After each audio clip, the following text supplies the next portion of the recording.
the teams.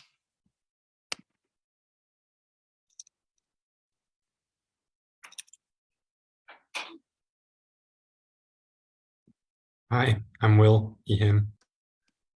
Shanka, she, they. Jaden, he or they.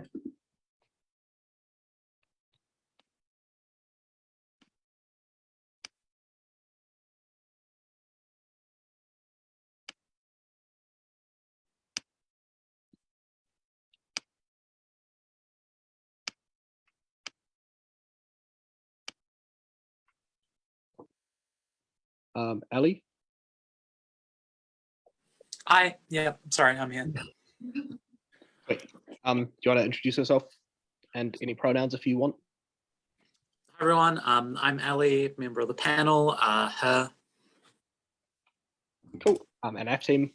Hi, Aisha, first F, she, her. Harper, second, she, or they. I don't know if you could hear them, but they also introduced themselves. I can carry you closer to them. Grace, she, her. Fantastic. All right. So the motion for the final is this House creates the nuclear-free movement. Without any further ado, I'll welcome up Aisha to begin the case for the affirming team.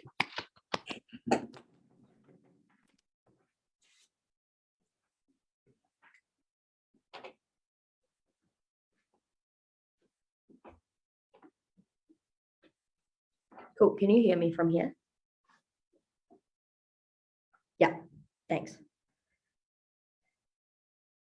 All of New Zealand banded together in a movement that destroyed our ability to be able to switch to renewable energy to help climate change, that destroyed our relationships with important and significant allies, and made lives for New Zealanders in that period significantly harder.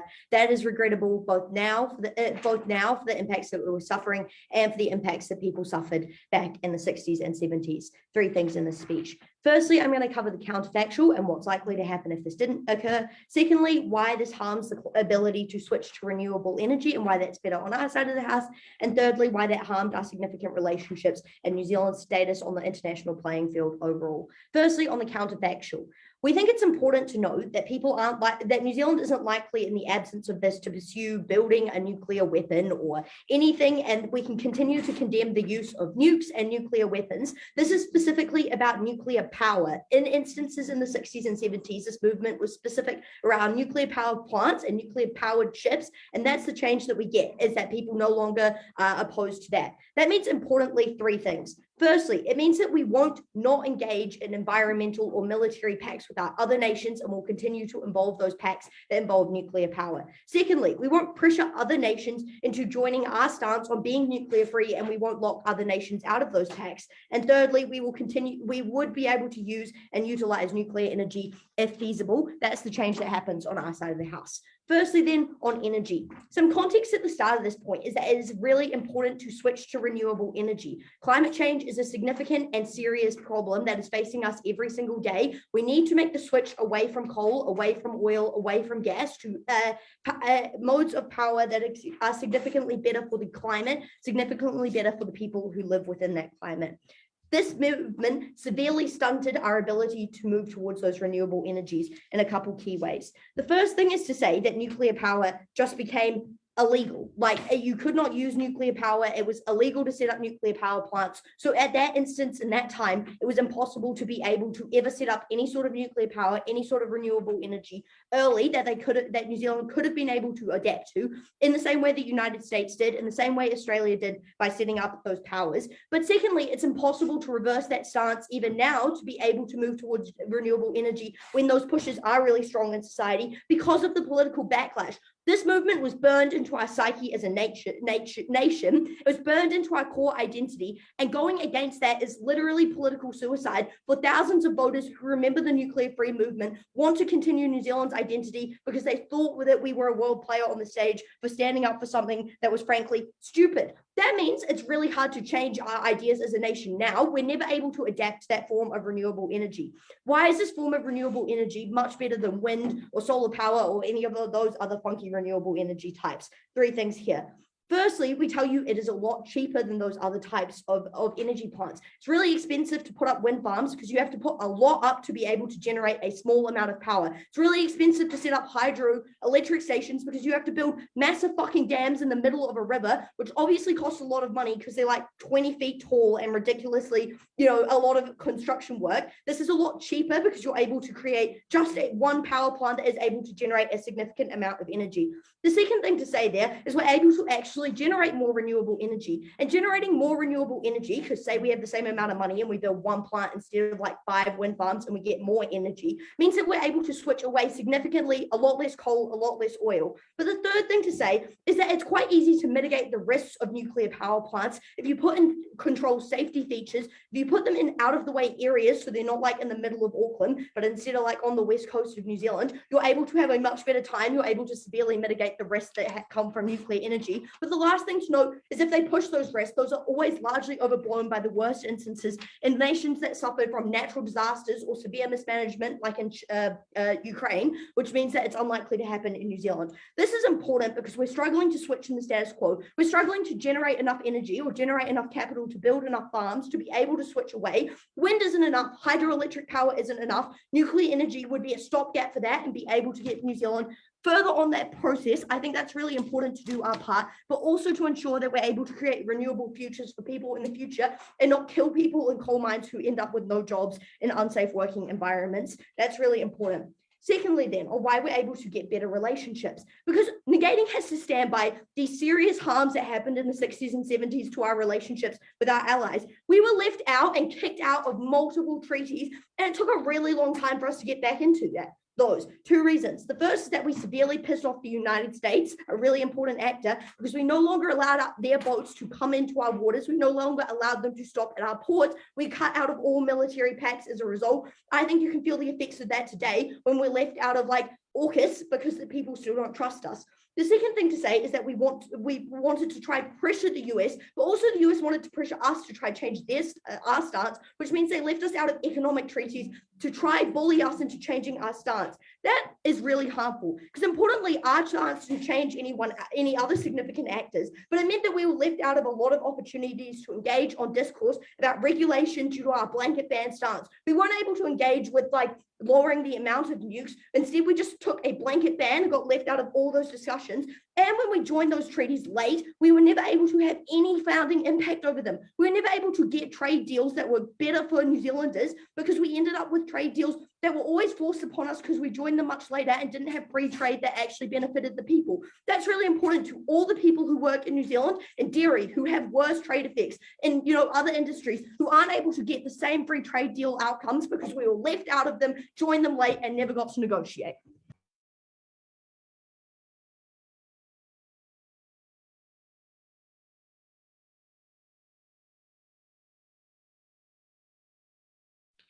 Awesome. Thanks very much for your speech. I now welcome up Umbar to open the case for the negating team.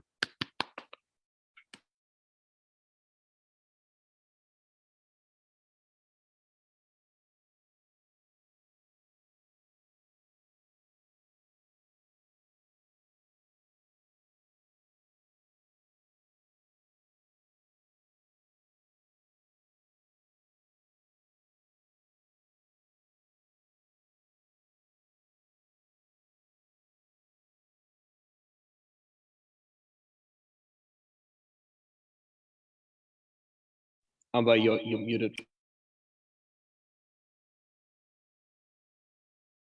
I didn't write that intro down and I feel like it was quite good. So thank you so much. New Zealand did not adopt this political stance in order to be edgy. We did it to protect our neighbors in the Pacific. It was an important principled stance for us to take, and I think has shaped the way that New Zealand feels about our identity and the role we play on the political stage. I'm going to do 3 things in this speech. Firstly, explain why it was the only appropriate reaction for New Zealand to make at the time. Secondly, explain why it made the use of nuclear power significantly more careful worldwide. And thirdly, explain how it has shaped New Zealand's response to crises in the present day. 2 things I'm going to deal with extraneously first. Would New Zealand ever have built nuclear power plants in their world? I think the first thing to note is that nuclear power plants are significantly more expensive, both in setup and in maintenance, compared to any other form of energy we use, because the potential risks of anything going wrong in terms of safety is halving lifespans, making people born with genetic mutations. All of those things means those costs are incredibly high. People will not stand for any shortcuts being taken. The second thing to say is people were scared of nuclear power, regardless of whether New Zealand took the stance or not. The harms that accrued in the Pacific were very visible. People were scared of what nuclear power would look like. I don't think people on the West Coast would have been happy to have that in their backyard. But the third thing to say is that it is just untrue that energy infrastructure today is insufficient in the world that we live in. You can get things like offshore wind farms, which is like really fucking sick, right? They're cheap, they're in their ocean, they don't use up land, and they power fuck tons of energy and improves year on year. I think we might fix climate change. That's great. On IR implications, I think the first thing to note is just obviously, I do not think that military harms are that important to us in the long term. We have been able to join these security deals over the last 60 years. I think they need to point to specific instances and specific harms that have accrued to New Zealand that are more important than the things that we stood for. But the second thing to say is like, what harms are important to New Zealand? It's the trust that the Pacific places in us and the alliances we have with our most direct neighbors. New Zealand has built trust in the Pacific by being the voice that stands for them most often. If we did not do this, we would lose all of those partnerships. I think that would mean that our immediate proximate neighbors would feel significantly less comfortable talking to us when things happen, like China encroaching on their regions. We have significant power politically that no other nation has in the world today because of our proximity to the Pacific. That is something important. What do we have to defend in this debate? Obviously, it's a regrets debate. We're looking at the past. The counterfactual would have been in the aftermath of testing in the Pacific, New Zealand would not have taken a strong stance against nuclear power, but allowed it to happen. It is not true that we would have adopted nuclear energy, but I think importantly for Aisha, things like allowing nuclear power warships into our water, all of these things would have happened, and New Zealand would have had to justify why we were allowing this to happen in the context of why we took the stance. Why was it an appropriate reaction at the time? I'm just going to do a little bit of important context as to why we took this stance that the affirming team totally ignores. There was nuclear testing in the Pacific that France forced upon its colonies without any choice for those people to say, yeah, we want radiation in our waters. This was not just power testing, but things like weapons testing, passing boats through waters that led to immense impacts, right? The lifespan of people in the Pacific was halved. Children were born with genetic mutations that ruined their ability to have any meaningful quality of life. I think those are harms that were important for us to take a stand against. It wasn't just that we were opposed for the sake of it. We were opposed because our Pacific neighbors were being harmed. What were the specific harms? Global superpowers were developing what was pretty much entirely new technology at the time. The waste management systems at that point were not as sophisticated as they may be today. The image that you get of nuclear power testing is very 2022 from that side, not 1960s. But the second is the risk of radiation, and our awareness of what happens when that radiation plays out in terms of nuclear power testing was very different to any lessons we may have learned from the world wars. But the second thing, the final thing to say is just that Pacific nations did not have a say with regards to what was done from them. New Zealand taking such a strong stance in opposition to nuclear use was the voice that these Pacific countries had. The counterfactual would have been France literally continuing to strong arm these Pacific nations and them having no capacity to negotiate because they were colonies. France literally was giving them all the economic development they had. What were the impacts? I think the first thing to say is just obviously that they eventually stopped the testing that they were doing in these waters, immediately beneficial for all the people whose lives were saved. But the second thing to say is it's just obviously you improved the nuclear systems that were used. Why was it the case that the use of nuclear power was more careful under our side of the house? Obviously new technology was being created, but people reacted to the strong opposition, right? By having to prove as France or the US or whoever wanted nuclear technology that you were not halving lifespans, you actually had to show that that technology was safe, take more time to develop it in ways where that waste would not immediately ruin people's life. That looked like more careful testing done in more isolated areas where people would not be impacted. It looked like more investment in the science behind waste management to make sure that poor people's lives were not destroyed in the face of France getting free energy. All of this means that the actual state of nuclear power we have today is a direct result of New Zealand's strong stance. But the final thing I want to talk through is why this has shaped New Zealand's response to crises in the present day. Because nuclear power, our anti-nuclear stance, was the strongest stance that New Zealand has ever taken as a nation. And it has shaped how we respond when the going gets tough today, because it has told us that it is fine to sometimes take some hits in terms of what other people think of you in order to do what is right. Why is that so important? It has taught us that that personal sacrifice sometimes has to be taken.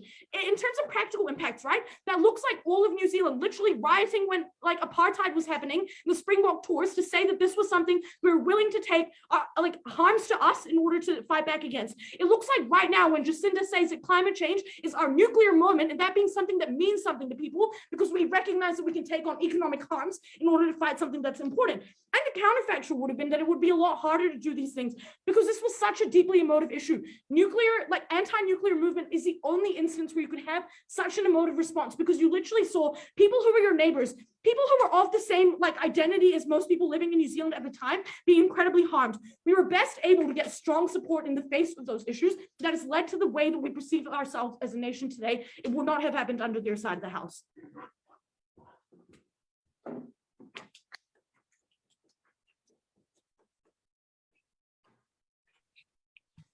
Awesome. Thank you very much for that speech. We now welcome up Harper to continue the case for the affirming team.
The first thing I'm going to respond to is this material on protecting our neighbours in the Pacific, because as Aisha sets up in her like counterfactual stuff, it's not true that we couldn't ever take a stance against anything to exist ever, right? But the point is we would not have taken a blanket nuclear-free stance on our side of the house. We think that there are very good reasons why New Zealanders would likely be against nuclear testing in the Pacific, but not necessarily against nuclear energy projects or other sorts of nuclear projects that exist around the world. And I think the reason for that is because we have a reciprocal colonizing relationship with the Pacific that we have taken on and offering reparations for that, right? And as such, we stand up for people in our neighbours in the Pacific, and that's why I think that part of the debate is relatively symmetric. And they might say, oh, but a much stronger stance means that it's better, right? At Grace, they might tell us that you need to respond, you need to be strong on all nuclear things, otherwise things will slip through the gap. But I think in reality, that is a much worse approach than a nuanced approach on our side of the house, which says we accept some nuclear weapons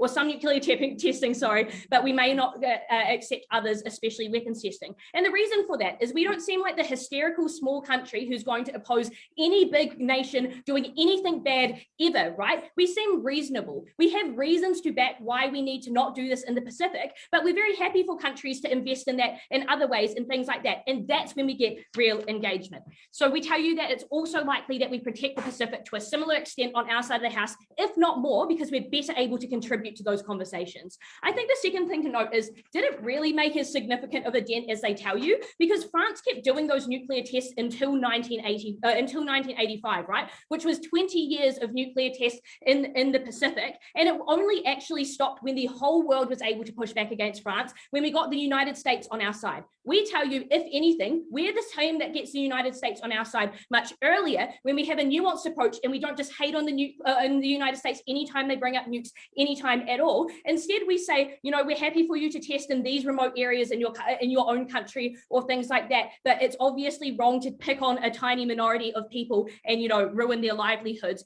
Then the United States is more likely to join that fight, and we probably stop France earlier. Umbar's completely correct that we need to stand up for our neighbours in the Pacific, but we're actually the side that does that better in this debate. The next thing I'm going to talk about now that is out of the way is the mitigation on our energy material. And I think this is really important in the debate, right? Because you've heard it all before, climate change is a ticking time bomb, and we don't actually have solutions. And a lot of the solutions that we're trying to invest in right now are really, really unlikely, but high yield if they happen. But again, they're very, very unlikely. And it's not true that the energy infrastructure is sufficient around the globe. And I think this is important because this debate isn't an act of motion about New Zealand. We care about everyone in the world in this debate, and we're regretting New Zealand's stance and its effect on everyone else in the world. And what we say is New Zealand is unique because we have about 40% renewable energy, but everywhere else in the world, they don't have that renewable energy because they don't have the same landscape that we have, where we have flowing rivers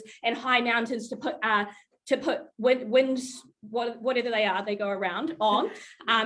And the important thing here is if we were able to take part in conversations around renewable energy, and this is where I'm going to extend on Aisha's case, we would have far more say in the legislation around that nuclear energy, the innovation related to that nuclear energy. And yes, we might not have to build our own nuclear power plant because we're lucky enough to have that infrastructure, but it's probably very good if we can contribute to the wealth of knowledge on the nuclear technology and nuclear legislation, if we care about protecting more people and we care about innovating more different things, right? And how do we actually do that? I think the thing to note here is that New Zealand is actually a world leader in weird technologies. Look at our space program, look at our science and tech program. And the structural reason for that is because we are a highly educated populace with a high amount of resources compared to our per capita, the number of people that live in our country compared to other nations. And on top of that, have a lot of spare and utile land, which means that we are a really good place to do advanced technologies. And that doesn't mean doing nuclear tests, right? But it could mean developing important technologies that go in nuclear power plants that give power to millions of people in the developing world. That is the trade-off that they have to deal with in this debate. Why are we better able to influence on our side of the house? The first thing to note is when you take a blanket approach like that their side does, you are never able to add that influence because people don't want you in their sphere because you are directly opposing them. The second thing to note is that even if they change their stance into the future, you are tarred by that long-term political stuff that Aisha told you about. The third thing to note is we can take a nuanced approach and then we seem far more reasonable, as I alluded to earlier in my speech, about when it's important to do things and when it's not important to do, when it's important to oppose and when we are happy to allow certain things to take hold. I think at the end of this debate, it's really I've just combined Aisha's two substantive, right? We win on energy because we contribute more to the wealth of technology. We get that energy is really, really important because it helps solve climate change. But more importantly, we preserve all of those relationships that went completely unresponded to by Umbar, other than to say, oh, it's not really that important, it's not really that important overall or anything like that, because I don't actually know what she said, but she tried to mitigate it. The reality is those relationships are important. Us being left out of it meant that we couldn't help more vulnerable people in different places. It meant that we couldn't actually engage in the conversations that mattered. If you care about any other nation outside of New Zealand, if you care about solving climate change or anything like that, clearly we are the side that takes this debate.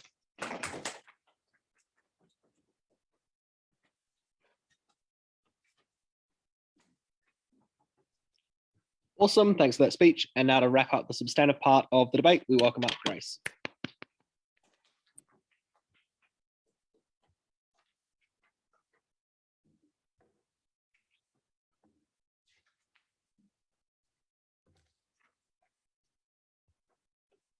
There's not enough room.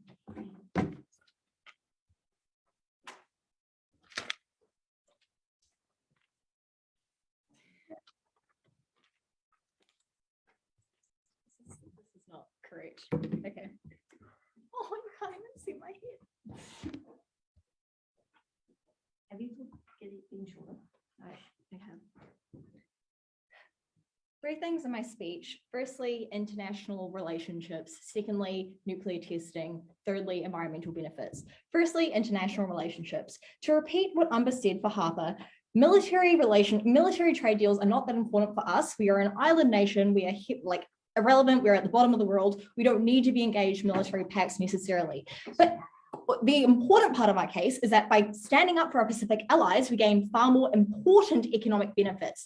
Firstly, we actually are able to undo the effects of some of our like colonization treatment of the Pacific and attract Pacific migrants to our country instead of other countries which might be more economically beneficial for those migrants, like Australia. And Pacific migrant workers are hugely important to our country. That is a benefit we gain. We also maintain some soft political power within the Pacific, which is something the other team just throws away. Clearly, international relations are better on our side of the house. Secondly, though, which I think is the most important point in the debate, nuclear testing. Look, I think Umbar was really excellent on demonstrating the appropriate amount of moral outrage that we should all feel about this issue. What have we heard from Harper? She's just said, it's unclear you had that big of an effect. Clearly we did. We literally did not allow US warships to park their ships with nuclear weapons in our waters, making them closer to the Pacific. Clearly the Rainbow Warrior bombing shows how badly pissed off France were with our stance. And also will provide more reasons why we were really effective and why you couldn't achieve this if you just, entered these deals and negotiated like the other team wants to support.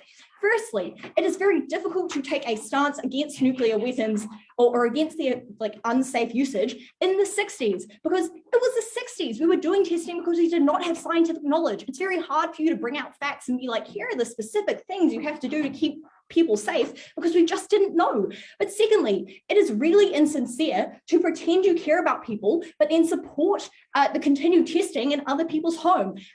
In comparison, our incredibly strong emotive rhetoric was actually persuasive on the world stage. But thirdly, I just think it's impossible to negotiate. Clearly, the testing of nuclear weapons in the Pacific, where other people would deal with the fallout rather than the French themselves, was just inherently morally disgusting and should not have been allowed. But finally, these are colonizing parties. Like, if you give them an inch, they will take a mile. There is no reason why giving them any concessions and trying to negotiate with them would actually make them change their mind. Instead, we were the first country that made a difference. Yes, maybe France didn't stop testing until 85, but we were the country that said it was okay for, we were going to take the hit. We were going to be the first ones to stand up. We were the ones that created enough moral outrage that people were willing to actually say that something was wrong, that people recognized that these actions were inappropriate.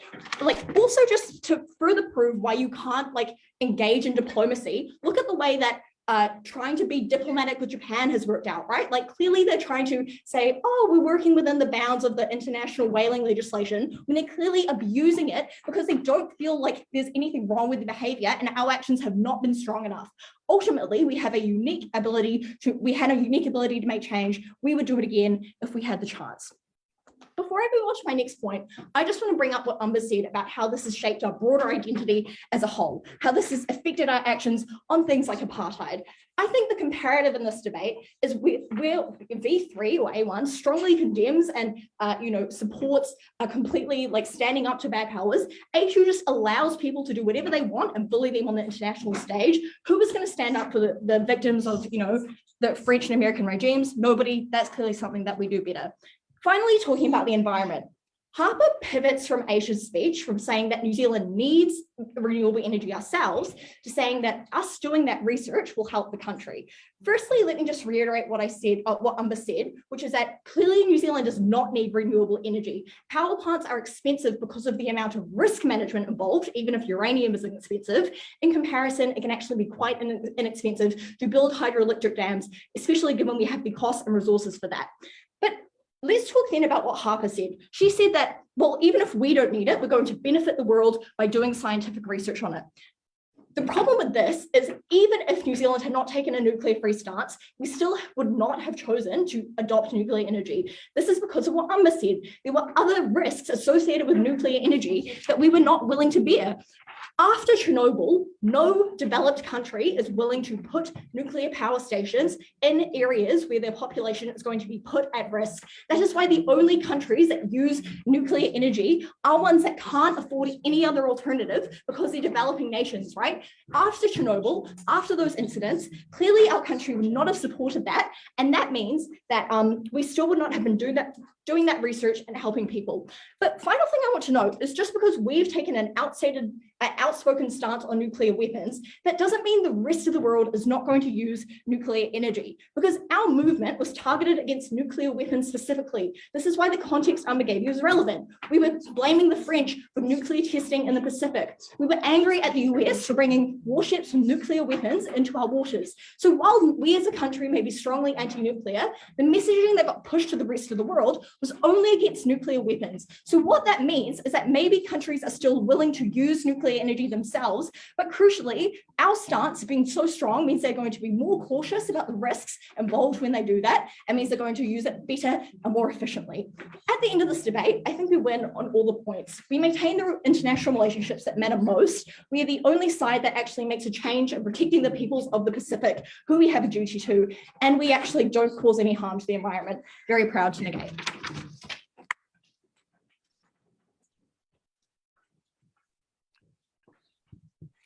Awesome. Thanks for your speech. So we'll reverse the speaking orders, halve the speaking times, and welcome back up Umbar to give the neg reply.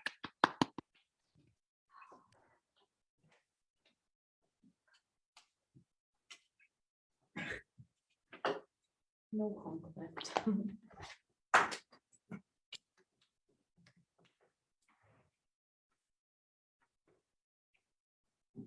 At the height of international whaling, the global community did actually try to do what the affirming team stands behind. They set up these international communities that every single nation was a part of. The impact of these regulations was that Japan continued to do the exact same thing they were doing for years, just under the guise of scientific research. So perhaps I personally am cynical and suspicious of French people, but I'm not sure that they would have just tested in empty land in France. They would have had to find space they could use within their own jurisdiction. And something makes me think that that space would have been in waters of French colonies. But what's the important change that would have happened?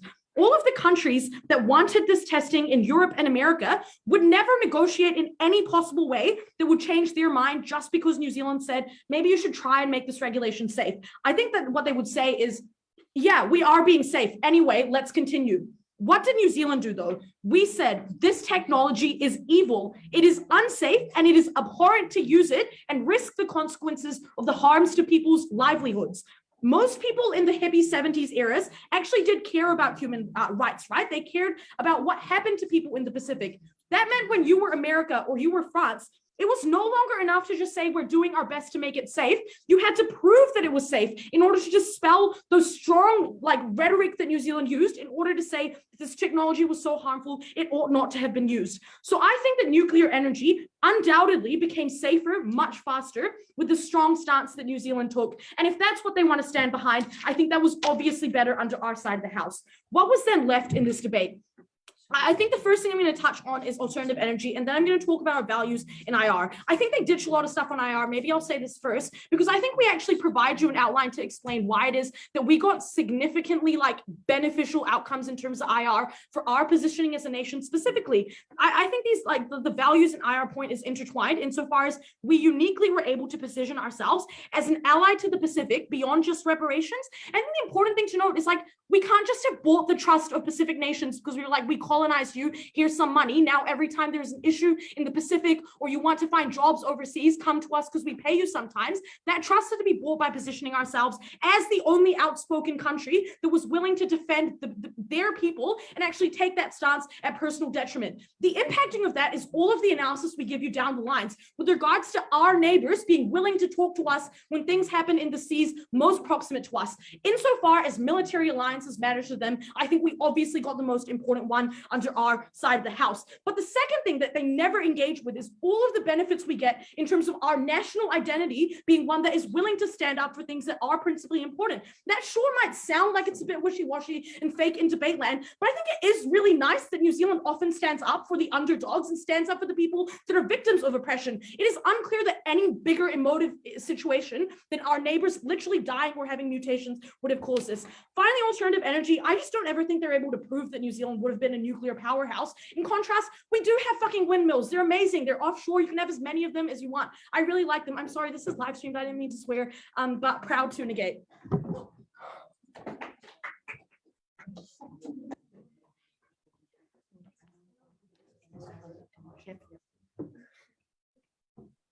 Thank you, Umbar. Great speech. PG-13. I now welcome up Aisha to wrap up the debate.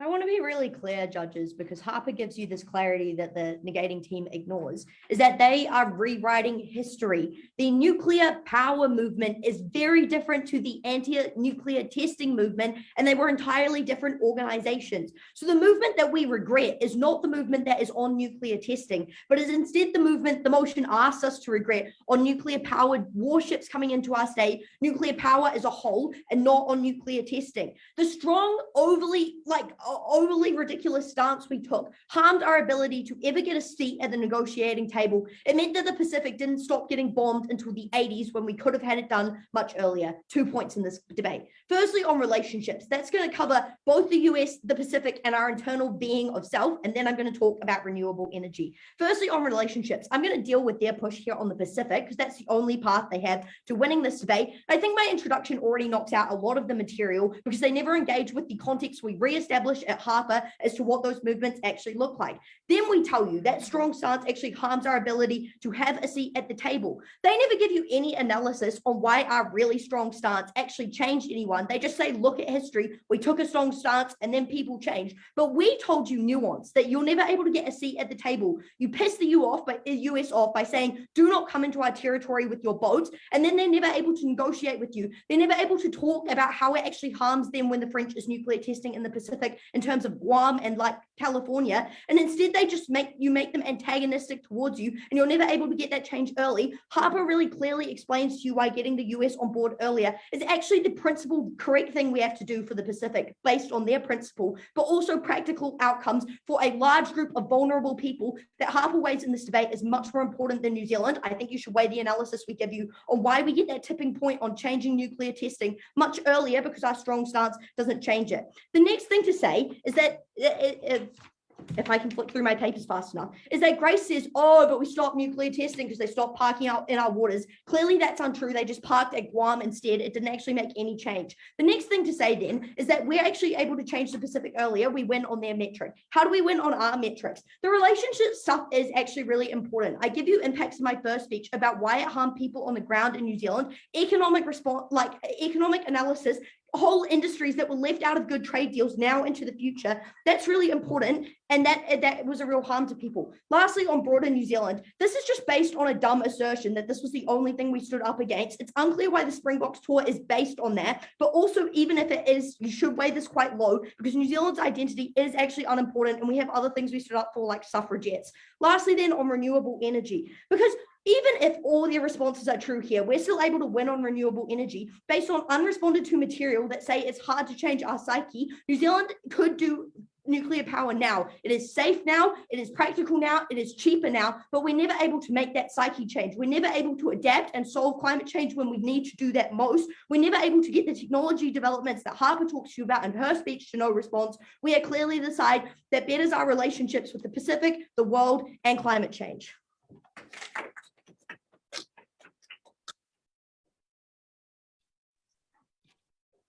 Fantastic. Thanks, everyone. That was an awesome debate. So now the judges will go to some kind of breakout. Could the host open some breakout rooms and then we will head off there. But yeah, thank you, everyone. Great debate.